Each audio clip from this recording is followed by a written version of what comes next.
Assalamualaikum warahmatullahi wabarakatuh. Bismillahirrahmanirrahim. Alhamdulillahi rabbil alamin. Wal aqibatu lil muttaqin. Wala udwana illa 'alal zalimin.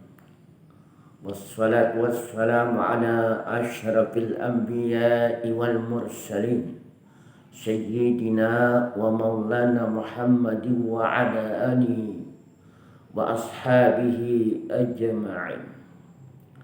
Alhamdulillah, kita bersyukur kepada Allah Subhanahu wa ta'ala yang telah memberikan berbagai macam kenikmatan, berbagai macam fasilitas, banyak sekali dan kita tidak bisa menghitungnya satu persatu betapa banyaknya.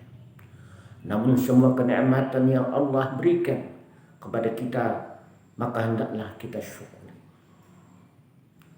Bapak-bapak, saudara-saudara sekalian, para pencinta kajian Islam, rahimakumullah. Pada pertemuan kali ini kita membicarakan tentang syarat sembahyang. Syarat sembahyang itu ada 3. Kalau kita baca dalam kitab wajah sembahyang, pertama, syarat-syarat sembahyang pada syariat. Yang kedua, syarat-syarat sembahyang pada hakikat. Dan ketiga, syarat-syarat sembahyang pada ma'rifat. Syarat-syarat sembahyang pada syariat, ini yang kita bicarakan. Sembahyang adalah penting karena sembahyang ini adalah perintah Allah.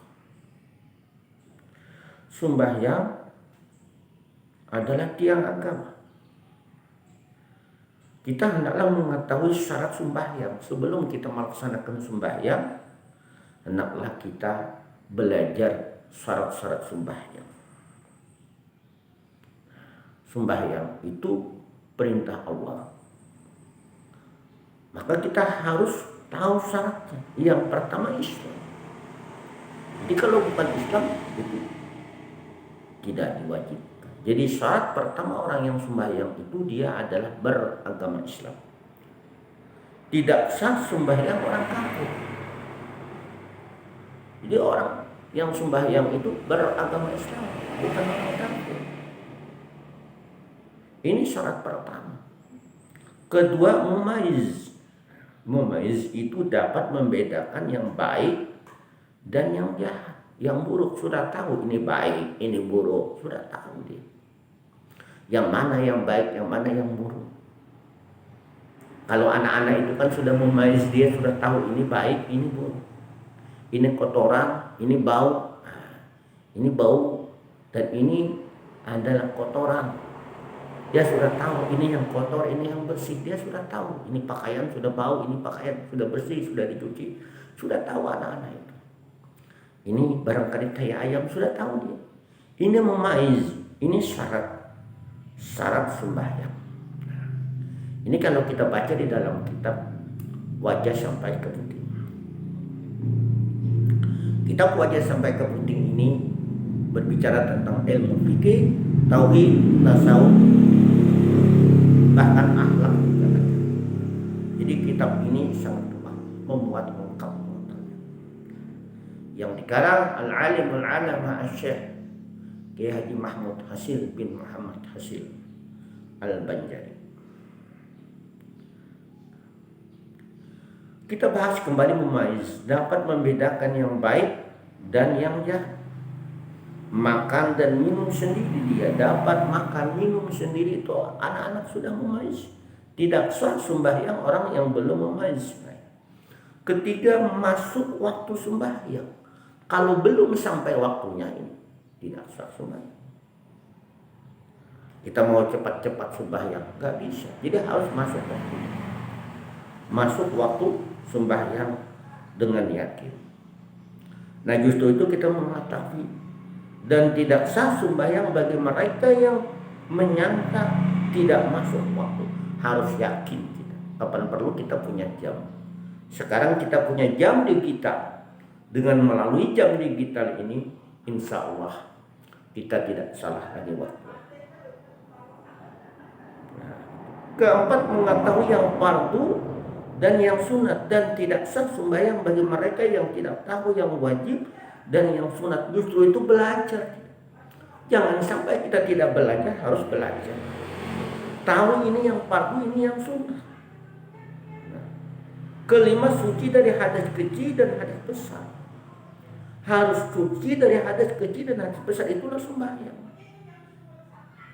Suci dari hadas kecil dan hadas besar, melainkan pada hak orang yang tidak ada air sama sekali dan tidak ada tanah.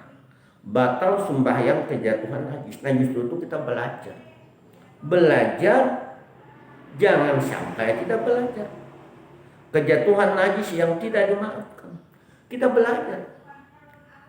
Maka jangan sampai kita tidak belajar. Perlu kita. Jadi kewajiban belajar itu masih panjang selama kita hidup di alam dunia ini. Utlubul ilma minal mahdi ilal lahad. Tuntutlah ilmu dari buayan sampai akhir hayat, sampai ke liang kubur, itu batas terakhir. Selama kita hidup di dunia ini, kita hendaklah belajar. Nah ini jangan sampai sulit membuangnya. Kejatuhan najis, ini yang tidak dimaafkan, sulit membuangnya dan tidak batal. Kalau memang kita ya sulit membuangnya, waktu salat jatuh najis, nah tapi susah kita membuangnya, apakah kita batal? Ya tai cacak aja tuh. Ini itu kita teruskan saja sembahyang. Ini menurut kajian ilmu fikih. Sembahyang bagi yang kejatuhan najis dan segera dapat membuang najisnya. Nah ini kalau dia bisa dibuang. Dan tidak batal sembahyang orang yang terbuka auratnya. Padahal batal ya. Kemudian dia segera menutup auratnya. Nah justru itu hati-hati jangan sampai dia bergerak 3 kali. Nah, ini menurut pandangan Imam Syafi'i. Artinya bergerak 3 kali. Dia harus ada aturan ya dalam menutup aurat kalau waktu sembahyang auratnya terbuka. Nah, bagi orang yang sembahyang lupa bahwa diri mereka dalam berhadas atau belum berwudu, apakah saya ini sudah wudu apa tidak, maka diberi pahala bacaan sembahyang namun tidak sah sembahyangnya. Nah, ini menurut dalam kitab Wajah sampai ke Putih, tidak sah sembahyangnya, tapi dia dapat pahala karena dia ragu-ragu. Nah justru itu jangan ragu-ragu. Mayuri, tinggalkan sesuatu yang meragukan itu. Malayuri, dengan mengambil sesuatu yang tidak meragukan. Kalau kita memang ragu-ragu, jangan. Kalau ragu-ragu itu jangan. Maka ambil yang tidak meragukan, lebih baik kita wudu aja. Wudu apa tidak? Batal apa tidak? Wudu aja. Karena kita memperbaharui wudu ini baik. Begitu. Para pendengar dan pencinta kajian Islam dengan kitab fikih Wajah sampai ke Putih, rahimakumullah. Baik. Bagi orang yang sembahyang lupa bahwa dirinya belum mandi. Nah, ini belum mandi. Sampai terjadi apakah sudah mandi? Mandi. Padahal dia berhadas besar. Nah, ini takut dia kesiangan salat subuhnya. Maka tidak diberi pahala membaca ayat-ayat atau membaca surah Al-Quran karena haram. Membaca ayat dan surah Al-Quran itu dalam keadaan berhadas. Berhadas besar, bukan berhadas kecil. Kalau kita batal wudu kan itu berhadas kecil. Kalau kita habis junub, melakukan hubungan suami istri, itu berhadas besar. Hanya diberi pahala saja membaca tasbih dan doa dalam sembahyang. Sembahyang mereka tetap tidak sah karena mereka sudah berhadas, karena mereka belum suci. Nah ini keenam, suci dari najis yang tidak dimaafkan. Ada namanya najis yang tidak dimaafkan. Apabila itu najis pada pakaian, najis itu mengenai pada pakaian, pada tempat dan badan, dan juga yang ada dalam mulut atau dalam hidung, dan ada di mata, tidak sah sembahyang. Orang yang memegang tali atau menanggung tali, dan tali itu ada hubungan dengan najis. Nah, ini makanya kita hati-hati belajar. Jangan sampai tidak belajar ilmu fikih, ilmu tasawuf kita belajar, ilmu tauhid kita belajar, semua keilmuan kita belajar. Jangan sampai kita hanya ilmu fikih saja. Jangan sampai hanya ilmu syariat saja.